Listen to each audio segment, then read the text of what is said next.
PCR में कौन कौन से बेसिक स्टेप्स होते हैं इसके बारे में चर्चा करेंगे।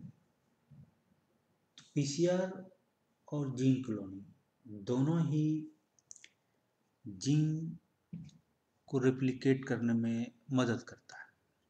Multiple copy of desired segment को बनाने में मदद करता है। तो डिफरेंस जीन क्लोनिंग और पीसीआर में ये है कि जीन क्लोनिंग हम लोग लिविंग सेल्स जैसे बैक्टीरियल सेल्स में करते हैं, जो कि हम लोग प्रीवियस वीडियो में उसका बेसिक स्टेप्स के बारे में चर्चा की थी। और पीसीआर क्या है? ये एक पीसीआर मशीन में आउट ऑफ लिविंग सेल, उसमें डिजायर्ड सेगमेंट ऑफ डीएनए को हम लोग मल्टीप्लाई करते हैं या मल्टीपल कॉपी बनाते हैं। पीसीआर टेक्निक्स जो था ये कैरी मुलिस यूएसए के एक साइंटिस्ट थे, उन्होंने ये इन्वेंट किया और इसके लिए उन्हें नोबेल प्राइज भी दिया गया।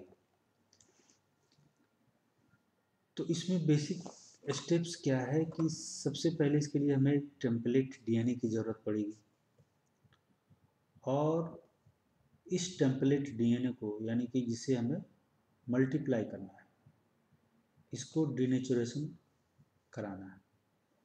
ये 94 डिग्री सेंटीग्रेड पे इसकी डीनेचुरेशन होगी।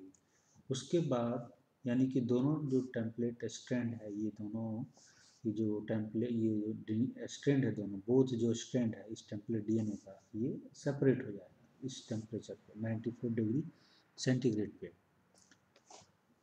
जब दोनों स्ट्रैंड अलग अलग हो गए तो अब हम लोग इसमें प्राइमर ऐड करेंगे और इसकी टेम्परेचर को रिड्यूस करके हम लोग अराउंड 50 to 60 के बीच में ले आएंगे और एट दिस टेम्परेचर प्राइमर को ऐड करेंगे और यहाँ पे प्राइमर का एनिलिंग होगी, यानी कि प्राइमर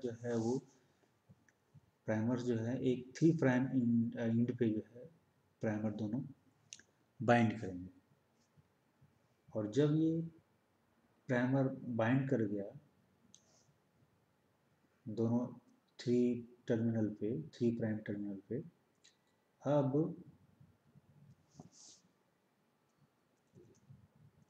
एनिलिंग प्रोसेस कंप्लीट होने के बाद फिर हम लोग इसको सिंथेसिस वाले पार्ट में ले जाएंगे, यानी कि वहाँ पे हमें अब इसको मल्टीपल कॉपी बनाना है। इसके लिए फिर से टेम्परेचर को हमें इंक्रीज करना है और इंक्रीज करके अराउंड 74 डिग्री सेंटीग्रेड पे ले जाते हैं। यहाँ पे क्या होगा, यहाँ पे डीएनए पॉलीमरेज की मदद से जो प्राइमर थे उसको वो इलोंगेट करेगा और यानी कि न्यू जो डीएनए स्ट्रैंड है उसको वो सिंथेसाइज करेगा। इस तरीके से हमारा डीएनए जो है पूरा दोनों स्ट्रैंड पे नया जो डीएनए स्ट्रैंड है वो बन के रेडी हो जाएगा। इस तरह से हमें एक टेम्पलेट डीएनए से अब हमें 2 टेम्पलेट डीएनए बन गई, यानी कि 2 डीएनए मॉलिक्यूल्स हमें मिल गए। तो एक साइकिल में ये हुआ। अगर इसी साइकिल को फिर हम रिपीट करेंगे तो फिर से 2 से 4, फिर 4 से 8, इस तरह से हम सेवरल साइकिल रिपीट करते हैं। डीनेचुरेशन, एनिलिंग एंड सिंथेसिस, ये तीनों जो स्टेप्स हैं इस साइकिल को मल्टीपल टाइम्स रिपीट करेंगे ताकि हमें मल्टीपल कॉपी ऑफ जो डिजायर्ड डीएनए है उसका मिल जाएगा। और ये साइकिल हम लोग कम से कम 25 से 30 टाइम्स रिपीट करते हैं। अब पीसीआर कंप्लीट या पीसीआर प्रोसेस के लिए हमें कुछ रीजेंट की रिक्वायरमेंट पड़ेगी। So what are those reagents? So those are template DNA polymerase, primers, DNTPs, and magnesium ions, which will act as a cofactor. And the last one is buffer. So template DNA polymerase, primers, DNTPs, cofactor and buffer, ये सारे reagents हमें चाहिए PCR process को complete करने के लिए। Now we will talk about all the reasons one by one. तो first is template DNA. तो टेम्पलेट डीएनए कौन कौन सा हो सकता है? जीनोमिक डीएनए हो सकता है, कम्प्लीमेंट्री डीएनए हो सकता है और प्लाज्मिड डीएनए भी हो सकता है। और इसका कंसंट्रेशन ऑप्टिमम होना चाहिए। हायर कंसंट्रेशन हो गया तो ये फिर नॉन स्पेसिफिक एम्प्लीफिकेशन कराने में मदद करेगा। लो कंसंट्रेशन हुआ तो ये फिर हमारा जो यील्ड है वो रिड्यूस कर देगा। So we will need a optimum concentration of DNA, not too much not too low. DNA amount को जनरली हम लोग कॉपी नंबर के टर्म में यूज करते हैं। कॉपी नंबर कैसे निकालते हैं? इसके लिए we have a formula that is L multiplied by number of moles। L क्या है? हमारा एवोगाड्रो कांस्टेंट है और number of mole total mass by molar mass करेंगे तो हमारा मोल निकल जाएगा। सो copy number will be L into number of moles, यानी कि Avogadro constant multiplied by number of moles. तो इस तरह से हमारा कॉपी नंबर निकल जाएगा। इस after that we will discuss about DNA polymerase. और डीएनए पॉलीमरेज क्या है? तो डीएनए पॉलीमरेज एक एंजाइम है जो हमारे डीएनए को सिंथेसाइज या सिंथेसिस करने में मदद करता है। पीसीआर के केस में Taq DNA polymerase, Pfu DNA polymerase, ये सभी पॉलीमरेज का उपयोग किया जाता है। टैक डीएनए पॉलीमरेज, इसका क्या प्रॉपर्टी है और ये क्यों यूज किया जाता है?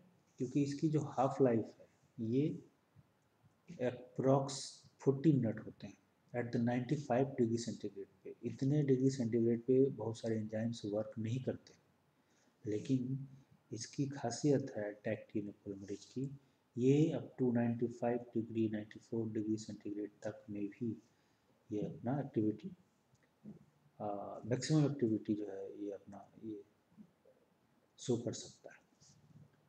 इसकी हाफ लाइफ 40 मिनट्स होता है एट दिस टेम्परेचर पे। और इसकी जो एडिशन रेट है न्यूक्लियोटाइड को डीएनए सिंथेसिस के दौरान 1 सेकेंड में कितने न्यूक्लियोटाइड्स जोड़ेगा, that will be around 60 bases per second at 70 degree centigrade.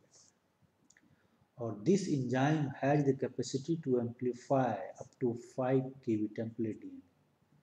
ये इतने बड़े टेम्पलेट डीएनए को भी सिंथेसाइज करने की क्षमता रखता है। नाउ अनदर जो रीजेंट है वो है हमारा प्राइमर। प्राइमर बहुत ही इम्पोर्टेंट है।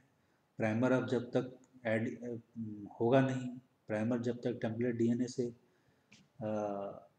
बाइंड नहीं करेगा तब तक हमारा डीएनए पॉलीमरेज जो है वो काम ही नहीं करेगा। सो तो primer is must for synthesis of the our desired DNA. तो इसकी जो लेंथ है it should be around 15 to 30, इससे ज़्यादा नहीं रखते हैं। ज़्यादा रखने पे, ज़्यादा बड़ा होने से वो क्या होगा कि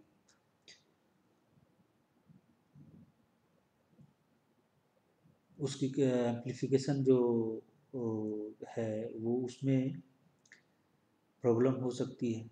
कैसे? अगर बहुत बड़ा लेंथ है तो वो फिर बाइंडिंग इफ़िशिएंटली नहीं होगी जो है, और उसके लिए फिर हमें प्रॉपर जो सीक्वेंस है वो मैच नहीं होगा परफेक्टली जो है। इसलिए एक ऑप्टिमम लेंथ होना ज़रूरी है। बहुत छोटा लेंथ भी होगा तो वो कहीं भी जाके बाइंड कर जाएगा, नॉन स्पेसिफिकली बाइंड कर जाएगा। तो पता चला कि हमें सपोज दैट डीएनए है ये, और हमें सेगमेंट, इस सेगमेंट को जो है सिंथेसाइज करना है प्राइमर अगर छोटा है तो पता चला कि वो यहाँ पे बाइंड करने की जगह यहाँ भी कहीं पे बाइंड कर जाएगा और इस सेगमेंट के जो डीएनए को है उसको भी वो एम्पलीफाई कर देगा। तो इसलिए लेंथ भी हमारा ऑप्टिमम होना चाहिए, न ज़्यादा बड़ा न ज़्यादा छोटा, और इसका कंसंट्रेशन भी न ज़्यादा कम न ज़्यादा ज़्यादा होना चाहिए, क्योंकि अगर ज़्यादा होगा तो फिर नॉन स्पेसिफिक एम्प्लीफिकेशन कराएगा, मिस प्राइमिंग हो जाएगा, प्राइमिंग होना है कहीं और कहीं हो जाएगा, और लो कंसंट्रेशन होगा तो फिर वो हमारा एम्प्लीफिकेशन बहुत कम होगा या नहीं होगा।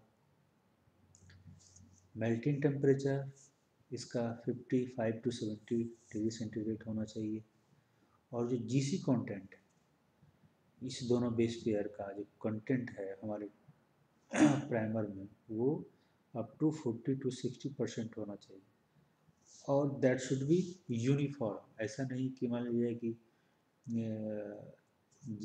सी जो है एक ही जगह ज़्यादा है, उधर में AT और AT इस तरह से, तो यहाँ पे क्या होगा, C और G क्या है, ये तीन तीन हाइड्रोजन बॉन्ड बनाते हैं, तो किसी जगह पे जिधर जी ज़्यादा रहेगा वहाँ पे मजबूत हाइड्रोजन बॉन्ड बनेंगे, तो ये तो जल्दी से अलग हो सकता है और ये डबल बॉन्ड बनाएगा, तो इसकी वजह से ये बाइंडिंग कमज़ोर होगा और यहाँ पे बाइंडिंग क्या होगा, स्ट्रॉन्ग होगा। तो ऐसा ना करके हमें डिस्ट्रीब्यूशन को यूनिफॉर्म रखना है, जैसे C है, फिर T है, फिर G है, फिर T है, इस तरीके से मिक्स होना चाहिए, यानी कि यूनिफॉर्म होना चाहिए, ताकि हर जगह जो बॉन्ड स्ट्रेंथ होगा वो भी सिमिलर होना चाहिए। दूसरी बात, इसका जो 3 प्राइम है, इस 3 प्राइम पे एटलीस्ट एक G या C होना चाहिए। इससे क्या होगा कि बेटर एंकरिंग होने में मदद करेगा, और फिर जब बेटर एंकरिंग होगी यानी कि प्राइमर बाइंड करेगा वहाँ से, फिर जल्दी वो हटेगा नहीं, और जब हट गया तो फिर डीएनए सिंथेसिस होने में जो है डिस्टर्बेंस क्रिएट करेगा।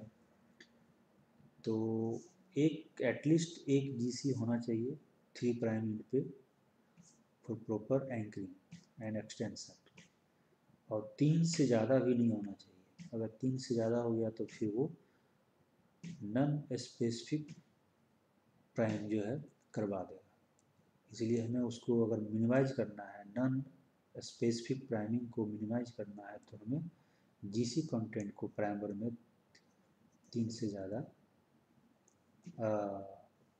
3 टर्मिनल पे, इस 3 टर्मिनल पे जीसी जो है या जीसी इस तरह से 3 या 3 से ज़्यादा अगर हम रखते हैं तो वो मिस प्राइमिंग कराने में मदद करेगा। इसलिए 3 प्राइमिंग पे एक या ज़्यादा से ज़्यादा 2, लेकिन एक को प्रीफर किया जाता है, लेकिन एक से ज़्यादा नहीं होना चाहिए।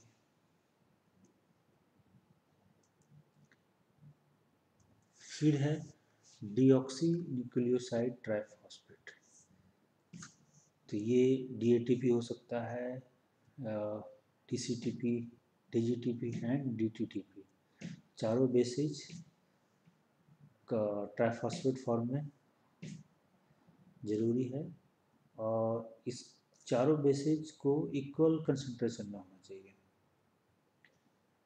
अनइक्वल होगा तो फिर वो म्यूटेशन क्रिएट कर सकता है। हाँ, जब हमें म्यूटेशन बनाना होता है तब हमें अनबैलेंस कंसंट्रेशन ऑफ DNTP का यूज करते हैं। सो DNTP हो गया। इसके बाद है हमारा मैग्नीशियम आयन। मैग्नीशियम आयन बहुत ही अहम रोल प्ले करता है PCR में। ये एक को फैक्टर के रूप में काम करता है और DNA पॉलीमरेज एक्टिविटी को प्रमोट करता है। ये it catalyzes the formation of phosphodiester bond between 3' OH and of A primer and phosphate group of DNT। ये क्या करता है कि जैसे ये हमारा टेम्पलेट DNA है और ये हमारा प्राइमर है, इसका जो 3' पे OH ग्रुप है, यहाँ पे मान लीजिए कि हमारा इलेक्ट्रोनेगेटिव ऑक्सीजन जो है इलेक्ट्रोनेगेटिव है, इसके ऊपर लोन पेयर्स हैं, इलेक्ट्रॉन्स हैं। फिर जो हमारा कमिंग न्यूक्लियोटाइड है उसके पास 3 फॉस्फेट ग्रुप है, यहाँ पे नेगेटिव चार्ज है, यहाँ पे भी नेगेटिव चार्ज है। तो इसको नज़दीक अगर ये इसके पास आ रहा है तो ये कहीं न कहीं रिपल्सन करवाने में हेल्प करेगा, क्योंकि यहाँ भी नेगेटिव चार्ज, यहाँ भी नेगेटिव चार्ज, तो इस नेगेटिव चार्ज को एक तरह से रिड्यूस करवाता है ताकि ये इसके पास आ सकता है। और फिर ये लोन पेयर इलेक्ट्रॉन जो है ये OH और इसका जो फर्स्ट फॉस्फेट ग्रुप है इसके बीच में इलेक्ट्रॉन का ये बॉन्ड इलेक्ट्रॉन का ट्रांसफ़र होगा और यहाँ पे बॉन्ड फॉर्मेशन होगा। इस तरीके से जो मैग्नीशियम आयन है वो स्टेबलाइजेशन का काम करता है, यानी कि जो निगेटिव चार्ज है उसको स्टेबलाइज या न्यूट्रल कराने में मदद करता है और इस तरह से DNA पॉलीमरेज की एक्टिविटी को ये बढ़ाता है। Mg++ यानी कि मैग्नीशियम आयन जो है वो जनरली MgCl2 के रूप में हम लोग यूज करते हैं और यहाँ से ये Mg+ आयन बन का इससे अलग होगा, जो कि generally most of the polymerase के केस में यूज करते हैं, जैसे टैक DNA पॉलीमरेज हो गया, यहाँ पे भी इसके लिए MgCl2 का यूज कर सकते हैं। PFU DNA पॉलीमरेज हो गया, उसके लिए हम लोग जनरली MgSO4 का उपयोग करते हैं। मैग्नीशियम आयन सिर्फ DNA पॉलीमरेज की एक्टिविटी को इन्हांस ही नहीं करता है, बल्कि जो दोनों स्ट्रैंड है हमारा DNA का, इसको भी स्टेबलाइज कराने का काम करता है। जैसे ये DNA स्ट्रैंड है, इसमें फॉस्फेट ग्रुप प्रेजेंट है, ये भी स्ट्रैंड है, यहाँ भी फॉस्फेट ग्रुप प्रेजेंट है, और ये जो बेस हैं ये आपस में हाइड्रोजन बॉन्ड से जुड़ा हुआ है। तो ये जो नेगेटिव चार्ज है और यहाँ भी नेगेटिव चार्ज है, ये आपस में इसके वजह से ये नेगेटिव चार्ज और ये नेगेटिव चार्ज एक दूसरे को रिपेल करेगा, ये भी रिपेल करेगा, ये भी रिपेल करेगा, ये भी रिपेल करेगा, और इस वजह से ये हो सकता है कि जो दोनों स्ट्रैंड है वो अलग भी हो सकता है। ये जो हाइड्रोजन बॉन्ड है ये उतनी स्ट्रॉन्ग नहीं होता है जो कि ये होल्ड कर सके। तो ऐसे भी हाइड्रोजन बॉन्ड जो है वीक बॉन्ड माना जाता है। तो इस रिपल्सन, इस नेगेटिव चार्ज की वजह से जो रिपल्सन होने की जो प्रोबेबिलिटी है, इसको अगर Mg+ आयन्स प्रेजेंट रहते हैं इसके पेरिफेरी में, तो ये नेगेटिव आयन क्या होगा, ये न्यूट्रलाइज करेगा Mg+ या फिर K+, जो भी पॉजिटिव आयन्स हैं वो इस नेगेटिव चार्ज को न्यूट्रलाइज करेगा, और इस वजह से ये दोनों जो स्ट्रैंड है यानी कि जो बैकबोन है इसको फाइनली स्टेबलाइज करता है। तो मैग्नीशियम आयन का ये भी एक रोल है। लास्ट है बफर।